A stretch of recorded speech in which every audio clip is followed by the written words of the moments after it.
Welcome back to my channel. तो आज हम कुछ पढ़ने नहीं वाले हैं। आज हम कुछ नई बातें करेंगे, मतलब कुछ बातचीत करेंगे एज अ होल, जिसमें सिर्फ मैं ही बोलूँगा ऑफ कोर्स और आप सुनेंगे। और मतलब ये वीडियो मैं उन लोगों के लिए बना रहा हूँ जो अभी मतलब जिन्होंने 10th पास किया है, जो फ्रेशर्स हैं, जो अपनी प्रिपरेशन शुरू करने वाले हैं, या फिर वो लोग भी जो इस वक्त प्रिपरेशन कर रहे हैं जेई की। उनके लिए ये वीडियो है कि उनको कौन कौन सी चीज़ें पे ध्यान देना चाहिए, कौन कौन सी चीज़ें उन्हें करनी चाहिए और कौन कौन सी चीज़ें नहीं करनी चाहिए अपनी पूरी जेई प्रिपरेशन के लिए। मैंने 3 साल तैयारी की है, मैंने अलग अलग मैंने कोटा में तैयारी की है, मुझे सब पता, मतलब मैंने ऑलमोस्ट मैक्सिमम प्रॉब्लम फेस की है, उनको उनसे ऊपर आया हूँ मैं, उनको मैंने सॉल्व किया है, अलग अलग लोगों को प्रॉब्लम्स में देखा है, उनसे बाहर आते हुए देखा है, तो मुझे ऑलमोस्ट आइडिया है कि मैक्सिमम लोग क्या क्या मिस्टेक्स करते हैं और उसके बाद उनको प्रॉब्लम्स फेस करनी पड़ती है। तो आज हम उसके बारे में डिस्कस करेंगे जिससे कि आप लोग वो मिस्टेक्स ना करें और इम्प्रूव करते हुए चलें, जिससे कि ऑप्टिमम रिजल्ट आए और आप लोग सक्सेसफुल हो अपनी जेई में। तो सबसे पहले जो मैक्सिमम स्टूडेंट्स जब वो नई नई तैयारी शुरू करते हैं तो वो करते हैं क्या क्या करते हैं कि मेकिंग योर होम डायरी, मतलब होता क्या है कि जैसे जैसे जब वो नए नए वो प्रिपरेशन शुरू करते हैं तो अलग अलग सीनियर्स से, अलग अलग पेरेंट्स से, अलग अलग कोचिंग इंस्टीट्यूट से, तो वो स्टूडेंट्स बहुत सारी बुक्स खरीद लेते हैं। ठीक है, कि मतलब एक सब्जेक्ट के लिए अलग अलग 3-4 रेफरेंस बुक्स, फिर स्टडी मटेरियल, 2-3 कॉलेज का अलग स्टडी मटेरियल, क्वेश्चन पेपर्स ढेर सारे इकट्ठा कर लेते हैं, लेकिन उसका कोई रिजल्ट नहीं निकलता असलियत में। क्योंकि क्योंकि असल में जो जेई की साइकिल है वो बहुत ही विशियस साइकिल है। ठीक है, मतलब आपको टाइम नहीं, उतना ज्यादा आपके पास टाइम नहीं है एज अ होल कि आप सब कर सकें, और उतनी करने की जरूरत ही नहीं है। और जब आप ज्यादा इकट्ठा कर लेते हैं तो आखिर में यही होता है कि आप उसको कभी पढ़ नहीं पाते।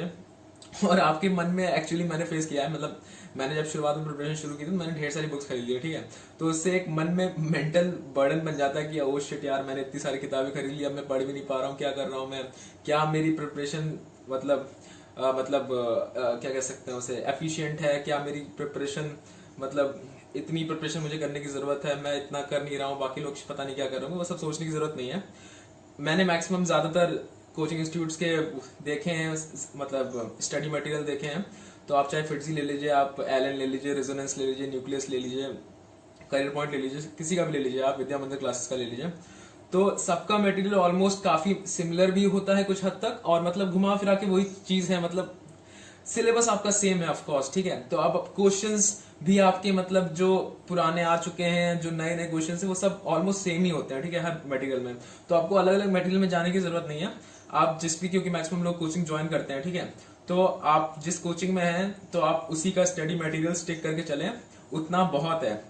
मैं बता रहा हूँ कि जो लोग मतलब कोचिंग ज्वाइन करते हैं, ठीक है, तो उसमें जो स्टडी मटेरियल मिलता है उसको भी 95% लोग कभी पूरा नहीं सॉल्व करते। जो स्टडी मटेरियल उनको मिल रहा है वो स्टडी मटेरियल ही वो पूरा नहीं सॉल्व करते कभी। और मतलब मैं लिख के दे सकता हूँ कि अगर किसी किसी बंदे ने उस स्टडी मटेरियल को एकदम अच्छे से सॉल्व किया, मतलब और उसका एग्जाम अच्छा गया, तो उसका पक्का जेई में सिलेक्शन हो जाएगा। लेकिन लोग करते ही नहीं है उसको सिलेक्ट, वो अलग अलग रेफरेंस बुक्स और अलग अलग कोचिंग में भागते रहते हैं, जिसकी कोई जरूरत नहीं है।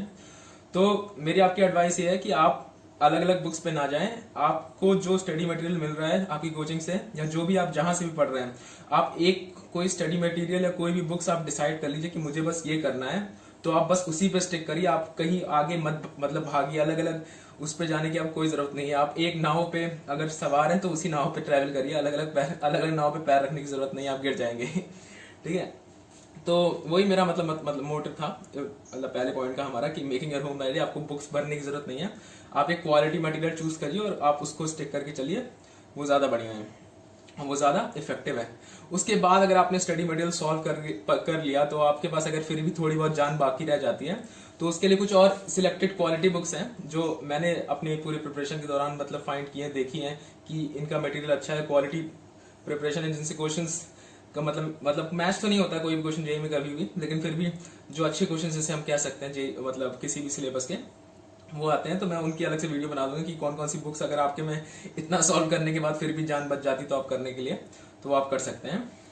आगे बढ़ते हैं, तो सेकंड पॉइंट है हमारा, मेक एन अचीवेबल स्ट्रेटजी। ठीक है, तो किसी भी प्रिपरेशन को करने के लिए स्ट्रेटजी बहुत ज्यादा इंपॉर्टेंट होती है। अगर आप मतलब जैसे कहते हैं कि hard work is a vector quantity, it's direction is as important as it's magnitude. ठीक है, मतलब आप हार्डवर्क कर रहे हैं वो तो ठीक है, लेकिन अगर आप हार्डवर्क के साथ डायरेक्शन नहीं दे रहे हैं तो उस हार्डवर्क का कोई वैल्यू नहीं है। ठीक है। तो आपको अगर मतलब मेहनत करनी है वो बहुत अच्छी बात है, लेकिन आप मेहनत को एक सही दिशा देनी बहुत ज्यादा जरूरी है। तो आप जब भी प्रिपरेशन शुरू करें उसके पहले एक स्ट्रैटेजी बनाएं और आप उस स्ट्रैटेजी को स्टिक करिए, उसको फॉलो करिए। और ये ध्यान में रखिएगा कि स्ट्रैटेजी जो है वो अचीवेबल है। मैंने बहुत लोग को देखा और मैंने खुद भी कर रखा है कि ऐसा होता है कि जैसे हम लोग सोचते हैं कि मतलब अगर हम फॉर एग्जांपल ले लें कि कोई 10th पास करके बंदा आता है जेई प्रिपरेशन के लिए, 11th में है, ठीक है। तो वो सोचता है कि यार मैं, आप देखो मेरे पास 2 साल हैं, मैं अभी अभी इतनी जल्दी जल्दी कर लूंगा इसको, फिर मैं 12th के जून तक पूरा सिलेबस खत्म कर लूंगा या अप्रैल तक पूरा सिलेबस खत्म कर लूंगा, उसके बाद 6 महीने रिवीजन करूंगा और फिर मैं एकदम चिल आउट हो जाऊंगा, ठीक है।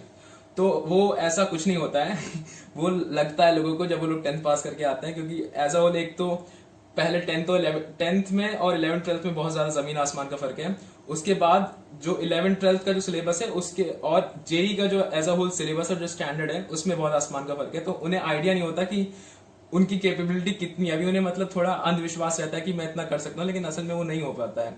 और जब वो नहीं हो पाता है तो उनको एक अजीब सा डिससेटिस्फैक्शन और या फिर थोड़ा सा मतलब वो रह जाता है कि मतलब कि यार मैं कर नहीं रहा हूँ, तो थोड़ा उसमें से फिर दिक्कतें शुरू हो जाती है। तो वो आपको नहीं करना है। आप एक स्ट्रैटेजी बनाएं और मतलब सिंपल सी स्ट्रैटेजी बनाएं कि हाँ मैं इतना करूंगा, और मतलब आप मतलब गोल्स ऐसे सेट करिए जो आप अचीव कर सकें, ठीक है। आप छोटे गोल्स मतलब सेट करिए कि मतलब जैसे आप आज सुबह उठे तो मतलब आप सिर्फ आज का गोल सेट करिए कि हाँ यार मैं आज ही मैं यहाँ पे 3 पेज पढ़ूंगा, यहाँ तक, फिर इतना इतना पढ़ूंगा, इतने क्वेश्चन सॉल्व करूंगा। और मतलब छोटा टारगेट बनाए कि पहले छोटा टारगेट बनाए जो अचीव हो सके, क्योंकि जब आप उसको अचीव कर पाएंगे तो आपको एक मन में एक अलग से सेटिस्फैक्शन आएगा कि मैंने इतना किया, ठीक है। आपके मन में एक अलग से सेटिस्फैक्शन आएगा कि मैंने इतना किया, तो आपका एक कॉन्फिडेंस बढ़ेगा। लेकिन जब आप एक बड़ा टारगेट बनाएंगे जो कि बहुत ही मतलब एक नियरली टू इम्पॉसिबल होगा अचीव करने के लिए कि यार मान लीजिए जैसे मैं आज 12 घंटे पढ़ूंगा, ठीक है।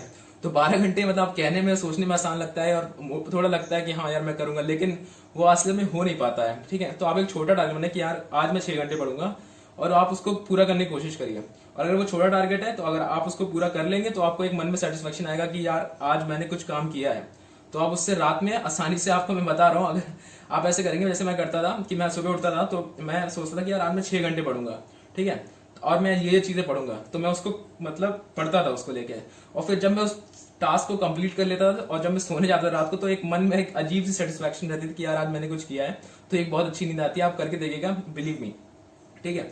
तो आप एक स्ट्रेटजी बनाइए, आप अलग अलग स्ट्रेटजी बनाइए, आप किसी की स्ट्रेटजी कॉपी मत करिए, क्योंकि हर एक पर्सन की स्ट्रेटजी वेरी करती है। आपको जो स्ट्रेटजी आपके लिए सही लगती है वो आप उसको फॉलो करिए, अपनी स्ट्रेटजी बनाइए और मेक श्योर कि वो अचीवेबल हो, ठीक है ना। तीसरी है कि स्टिक टू द सिलेबस। ये बहुत इंपॉर्टेंट पॉइंट है कि होता क्या है कि बहुत सारे स्टूडेंट्स जैसे अलग अलग मतलब कोई भी उन्होंने चैप्टर पढ़ते हैं तो वो सिलेबस से बाहर निकल जाते हैं। जैसे अगर वो ऑर्गेनिक पढ़ रहे हैं तो फिर मतलब कोई रेफरेंस बुक उठा ली उन्होंने, जैसे मॉरिसन एंड बॉयड और कुछ भी, तो उसमें वो आगे बढ़ते चले जाते हैं। तो आपको एक बात ध्यान में रखनी है कि ये एक जॉइंट एंट्रेंस एग्जाम है, ठीक है। आपको पीएचडी नहीं करनी है किसी भी उस सब्जेक्ट में। आपको जो सिलेबस है उसको पढ़ना है और उसके दायरे में रहना है, क्योंकि जेई कभी भी सिलेबस से बाहर नहीं पूछता है। जो भी सिलेबस है बस उसी में से आएगा। तो आपको कुछ ज्यादा एक्स्ट्रा पढ़ने की कोई जरूरत नहीं है। आपको जो सिलेबस है उसको आप हाथ में लेके चलिए, आपको सिलेबस याद होना चाहिए, ठीक है। तो आप उसके बाहर मत जाइए, क्योंकि सिलेबस के बाहर कुछ नहीं आएगा और आप पढ़ भी लेंगे तो उससे कोई फायदा नहीं होगा। आप अगर ओलंपियाड वगैरह की प्रिपरेशन कर रहे हैं तो अलग बात है, लेकिन अगर आप जेई की बात कर रहे हैं तो आपको उसमें कोई पीएचडी करने की जरूरत नहीं है। आप एग्जाम दे रहे हैं, बी प्रैक्टिकल, आप उसमें डॉक्टरेट नहीं कर रहे हैं। आप स्टिक करिए सिलेबस से, वही मतलब मैं बोलना चाहूंगा कि मतलब आप सिलेबस से स्टिक करिए, आप बाहर मत जाइए। ज्यादा पढ़ के मतलब कोई फायदा नहीं है। नॉर्मल से भी उससे सारे क्वेश्चन हो सकते हैं आपके। चौथा, don't ignore your weak subject. ये भी एक, मैं इसको स्टार मार्क कर देता हूं, क्योंकि ये मतलब ऐसा पॉइंट है जो मतलब आपका एक तरीके से कह सकता हूं मैं पूरा रिजल्ट बिगाड़ सकता है या फिर बना सकता है। मतलब हुआ क्या था कि जो मेरा फर्स्ट अटेम्प्ट था, तो मतलब मेरा फिजिक्स मेरा वीक है, ठीक है। मुझे फिजिक्स पसंद नहीं था कभी भी। तो फिजिक्स को मैं ऐसा था कि मैं इसको छोड़ देता। मैंने कहा यार मैं मैथ्स और केमिस्ट्री करके करूँ, क्योंकि मेरी केमिस्ट्री बहुत अच्छी थी शुरुआत से। मेरे केमिस्ट्री में अच्छे मार्क्स आते थे बहुत। तो मैं सोच रहा मैं केमिस्ट्री कर लूंगा, मैथ्स कर लूंगा, फिजिक्स थोड़ा बहुत कर लूंगा, 4 दूंगा मैं लेके। लेकिन उससे नहीं होता है, क्योंकि आप मतलब कर लेंगे, ठीक है, आप कर लेंगे, आप मेंस तक कर लेंगे, लेकिन फिर एडवांस में आपका नहीं होगा। एक सब्जेक्ट से आप छोड़ देंगे तो वो नहीं होगा, क्योंकि ऐसा होल आपको अगर अच्छी रैंक लानी है तो आपको तीनों सब्जेक्ट को पकड़ बना के चलनी पड़ेगी। अगर आपने एक भी सब्जेक्ट वीक छोड़ दिया तो कबाड़ा हो जाएगा पूरा, मतलब पूरा कबाड़ा हो जाएगा। कि मान लीजिए आप जैसे 300 मार्क्स का पेपर है, ठीक है, तो आपने केमिस्ट्री में आप 100 में 80 ले आए, ठीक है, फिर मैथ्स में आप 100 में 60 ले आए, ठीक है, तो 80 60 40 हो गया। फिर पता चला आपकी फिजिक्स खराब है तो आप 100 में 20 या 30 मार्क्स ला रहे हैं, तो ऑल अराउंड बेकार हो गया ना, मतलब तो आपने जो मैथ्स और केमिस्ट्री में मेहनत की वो भी बेकार हो गई। तो आप किसी भी जो आपका वीक सब्जेक्ट है उस पर आपको सबसे ज्यादा काम करना है, उसको आपको छोड़ना नहीं है, क्योंकि मैक्सिमम लोग उसको छोड़ देते हैं, और जब वो छोड़ देते हैं तो फिर आगे भी उनका पढ़ने से मन हट जाता है, मतलब उस सब्जेक्ट को, क्योंकि अगर आपको कोई सब्जेक्ट नहीं आएगा तो आपको उसको पढ़ने में मन भी नहीं लगेगा कभी। तो आपको जो वीक सब्जेक्ट है उसको कभी छोड़ना नहीं है, वरना आपका एज अ होल पूरा जो आपका मार्क्स है, क्योंकि आपको रैंक तो मतलब जो मार्क्स है तो वो तो तीनों मिला के आने हैं ना, तो अगर आप एक भी सब्जेक्ट छोड़ देंगे तो आपका वो डिस्ट्रॉय हो जाएगा, उतना मार्क्स आपका चला जाएगा, तो आपकी अच्छी रैंक नहीं आ पाएगी। आपको क्वालिफाई हो जाएगा लेकिन आपकी रैंक अच्छी नहीं आ पाएगी, और आपका मेन पर्पस क्या है कि आपको रैंक अच्छी लानी है। तो आप अपना जो आपका अभी भी जो वीक सब्जेक्ट है उस पर आप शुरुआत से ही काम करिए, क्योंकि आप कोई भी सब्जेक्ट उठा लीजिए, आप चाहे मैथ्स ले लीजिए, चाहे फिजिक्स ले लीजिए, केमिस्ट्री ले लीजिए, शुरुआत में जैसे जो 11th की जो मतलब चैप्टर्स हैं, आप फिजिक्स में जैसे आप ले लीजिए काइनेमेटिक्स है, वो सब सिंपल है थोड़ा, ठीक है, तो आप अगर शुरुआत से ही अगर आप उस पर पकड़ बना लेंगे तो आसानी होगी। सिवाय बाद में जैसे 12th में अभी जो लोग हैं उनसे भी मैं ये कहूंगा कि भाई लोग मतलब पढ़ो, मतलब अगर तुम्हें जो भी सब्जेक्ट तुम्हारा खराब है उसको मतलब पढ़ना शुरू कर दो, ठीक है, वीक है, अभी भी टाइम है, अभी मतलब अभी कुछ डेट फिक्स नहीं है, पोस्टपोन होने का है जेई वगैरह का, अगर जो भी वीक है उसको छोड़ो मत, अभी टाइम है तुम्हारे पास, 2-3 महीने हैं, तुम फोड़ सकते हो सब्जेक्ट को, ठीक है, तो उसको किसी भी सब्जेक्ट को तुम्हें छोड़ना नहीं है, तुम्हें जो कम आता है उसको मतलब मॉडरेट तक तो लाना ही है, उसको निल तो नहीं करना है, ठीक है। अगर तुम्हारे 2 सब्जेक्ट मॉडरेट है और एक बहुत अच्छा है तो तुम फोड़ दोगे, ठीक है, लेकिन अगर तुम्हारे एक सब्जेक्ट बहुत अच्छा है, एक मॉडरेट और एकदम कबाड़ा है तो कुछ नहीं हो पाएगा, एकदम कचरा हो जाएगा, ठीक है। तुम मेंस शायद कुछ कर लो लेकिन एडवांस तो बिल्कुल कबाड़ा हो जाएगा। तो तुम्हें कोई भी अपना जो तुम्हारा वीक सब्जेक्ट है उसको छोड़ना नहीं है, उसको सबसे ज्यादा मेहनत करनी है, और अगर वो एकदम कबाड़ा सब्जेक्ट है तो उसको मॉडरेट तक लाने की कोशिश तो करनी ही करनी है। और अगर आप 11th में हैं और आपको मन नहीं लगता है उस सब्जेक्ट में तो अभी से उसको पढ़िए, और बिलीव मी अगर आपको वो सब्जेक्ट आने लगेगा तो आपको उसी में सबसे ज्यादा मजा आएगा। ये एक मतलब मुझे जो फील होता है क्या कि मतलब जो सब्जेक्ट आपको सबसे ज्यादा आता है, मतलब जो आपको आता है एज अ होल, ठीक है, जो आपका वीक नहीं है, जो आपका स्ट्रॉन्ग है, उसी को आपको पढ़ने का मन करता है, ठीक है। इसलिए यही होता है कि जब कोई सब्जेक्ट किसी का वीक होता है तो वो पढ़ता ही नहीं उसका, ठीक है। तो इसको बना के चलेगा, ये आपकी रैंक बिगाड़ सकता है, बना सकता है, सब कुछ कर सकता है, ठीक है। तो आपका जो वीक सब्जेक्ट है उसको बिल्कुल बिल्कुल बिल्कुल उसको आप मॉडरेट करके चलिएगा, आप मेरी वाली गलती मत करिएगा, उसकी वजह से मुझे बहुत सारी प्रॉब्लम्स हुई थी बाद में। फिर हमारा 5th सेट योर प्रायोरिटीज। अब सेट योर प्रायोरिटीज इसका क्या मतलब है? इसका मतलब होता क्या है कि जैसे आप जब प्रिपरेशन करने जाते हैं, ठीक है, जैसे बहुत लोग अभी अपने शहर से निकल के दूसरे शहर जाएंगे या कोटा जाएंगे, अलग अलग शहर में जाएंगे, जैसे कोटा में एग्जाम्पल लेता हूँ, ठीक है, तो अब आपको वहां पे अलग अलग तरीके के लोग मिलेंगे, ठीक है। कुछ लोग वहां पे मतलब मैं आपको बता दूं, जैसे कोटा में अगर 200 की क्लास है तो उसमें सिर्फ 20 बच्चे पढ़ते हैं, ठीक है, बाकी तो ऐसे ही मतलब आप जाएंगे तो आपको लोग अलग अलग में क्रिकेट खेलते मिल जाएंगे, गेम जोन में जाते हुए मिल जाएंगे, मॉल जाते हुए मिल जाएंगे, तो आपको वो सब नहीं करना है, आपको अपनी प्रायोरिटीज डिसाइड करनी है कि आपकी प्रायोरिटी क्या है, कि आपकी प्रायोरिटी क्या पढ़ना है, आपकी प्रायोरिटी क्या जेईई क्वालिफाई करना है, या आपकी प्रायोरिटी गेम जोन में जाके गेम खेलना है। आप जिस दिन अपनी प्रायोरिटी डिसाइड कर लेंगे और उस पर स्टिक करेंगे उस दिन आपका फैसला हो जाएगा कि आप आगे क्या करने वाले हैं। तो अपनी प्रायोरिटीज पहले डिसाइड कर लीजिए कि क्या मेरी प्रायोरिटी ये है कि मैं आज मतलब रूम पे बैठ के पूरे समय अपने 6 घंटे पूरी पढ़ाई करूं, पूरी नोट्स करूं, पूरा होमवर्क करूं, पूरी डीपीपी सॉल्व करूं, या मेरी ये प्रायोरिटीज हैं कि मैं जाके मॉल में जाके घूमूं, या फिर गेम जोन में जाके गेम खेलूं, या फिर मैं बाहर क्रिकेट खेलूं जाके आईएल में। आपकी ये प्रायोरिटीज है, आपको पहले प्रायोरिटी डिसाइड करनी है कि आपकी प्रायोरिटीज क्या है, क्योंकि अगर आपने प्रायोरिटीज नहीं डिसाइड किए तो मतलब मेरी बात सुनो यार, बहुत ज्यादा दिक्कत होने वाली है तुम्हें, क्योंकि एज अ होल मैंने आपको बताया जैसे बहुत ही विशियस साइकिल है, ठीक है, बहुत ज्यादा विशियस साइकिल है। आपको मन में आपको जो भी मतलब मैं अभी 10th से जो बंदा भी जा रहा है मतलब प्रिपरेशन करने 2 साल के लिए 11th 12th, तो आपको मतलब मन में बैठाना पड़ेगा कि ये सिंपल नहीं है, कि कोई जोक नहीं है आपकी प्रिपरेशन, ठीक है। आपको मतलब समझ के चलना है कि ये कोई जोक नहीं प्रिपरेशन, आपको रोज 6 घंटे अगले 2 साल तक पढ़ाई करनी है, ठीक है। तो आप क्या आपकी प्रायोरिटीज इस लेवल की हैं कि आपको पूरे समय तक आप मतलब निडर होकर लगे रहें कि आपको 2 साल लगातार रोज 6 घंटे आपको पढ़ाई करते रहें, तब आप उसको बनाइए। इसलिए आपको प्रायोरिटी सेट करना बहुत ज्यादा जरूरी है, वरना आगे जाके बहुत ज्यादा प्रॉब्लम हो सकती है। आपका पैसा वेस्ट होगा, आपका टाइम वेस्ट होगा, आपकी स्ट्रीम वेस्ट होगी, सब कुछ वेस्ट हो जाएगा। तो आपको प्रायोरिटी सेट करनी है कि क्या क्यों मैं ये कर रहा हूँ, क्यों मैं कर रहा हूँ, कि मतलब अगर आपको गोल अचीव करना है तो आपको गोल तो पहले सेट करना पड़ेगा ना। तो पहले आप गोल सेट करिए, उसके बाद आप गोल के लिए काम कर पाएंगे। तो सबसे पहले अपनी प्रायोरिटी सेट करिए, क्योंकि कोई मजाक नहीं है ये आपको 2 साल तक लगातार 6 घंटे काम काम करना है, पढ़ाई करनी है, मजाक नहीं है ये। तो इसको ध्यान में रखिएगा और अपना गोल सेट करिए, ठीक है। छठा है स्किपिंग लेक्चर्स। स्किपिंग लेक्चर्स वैसे मुझे ये नहीं कहना चाहिए, मैंने बहुत सारे लेक्चर स्किप किए थे, इसलिए मैं बहुत ज़्यादा जानता हूँ कि ये इसका मतलब क्या है। बहुत ही खतरनाक पॉइंट है एक तरीके से। होता क्या है कि जैसे मैंने अभी जैसे बताया ना कि आपको 6 घंटे रोज मतलब 2 साल तक आपको लगातार पढ़ना है।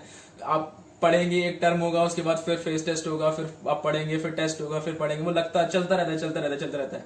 तो उससे क्या होता है, मोनोटोनस हो जाती है, मतलब लाइफ बहुत मोनोटोनस हो जाती है।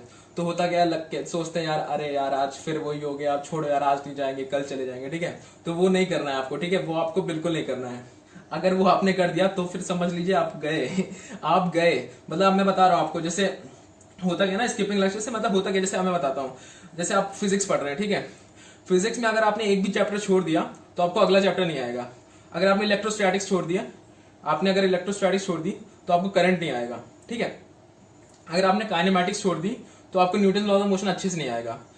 तो आपको मतलब कुछ छोड़ना नहीं, आप जाइए, आप उसमें पढ़िए, मतलब आपको मोटिवेटेड रहना है कि मुझे आज लेक्चर जाना ही जाना है, मुझे कोई लेक्चर छोड़ना नहीं। आप उसकी इंपॉर्टेंस को समझ के चलिए, क्योंकि अगर आपने लेक्चर छोड़ दिया तो आपका बहुत ज्यादा नुकसान हो जाएगा। क्योंकि एक तरीके से वो एक चेन है, अगर आपने चेन कहीं से भी ब्रेक कर दी तो आगे का आपका पूरा चला जाएगा। तो उसके बाद उसको कोप अप करना बहुत मुश्किल है, क्योंकि सब लोग दौड़ रहे हैं, ठीक है। अगर आप थोड़ा सी देर के लिए भी रुक गए तो गैप बहुत ज्यादा हो जाता है लोगों के लिए कवर करना, ठीक है। तो आप उसको मत करिए। और शुरुआत में तो एज अ होल, अगर जो लोग अभी 10th पास करके 11th में जाने वाले प्रिपरेशन के, उनके लिए तो मैं बिल्कुल कहूंगा कि कोई भी लेक्चर छोड़ना मत और कोई भी चैप्टर छोड़ना मत, क्योंकि अगर तुमने छोड़ दिया तो बहुत ज्यादा प्रॉब्लम होने वाली है। क्योंकि शुरुआत की जो चैप्टर्स है 11th में, जैसे मोल कॉन्सेप्ट है हमारा और हमारा रिडॉक्स है, अगर तुमने इसको छोड़ दिया तो आगे बहुत ज्यादा प्रॉब्लम होगी तुम्हें, जितनी भी फिजिकल केमिस्ट्री के हैं, ठीक है।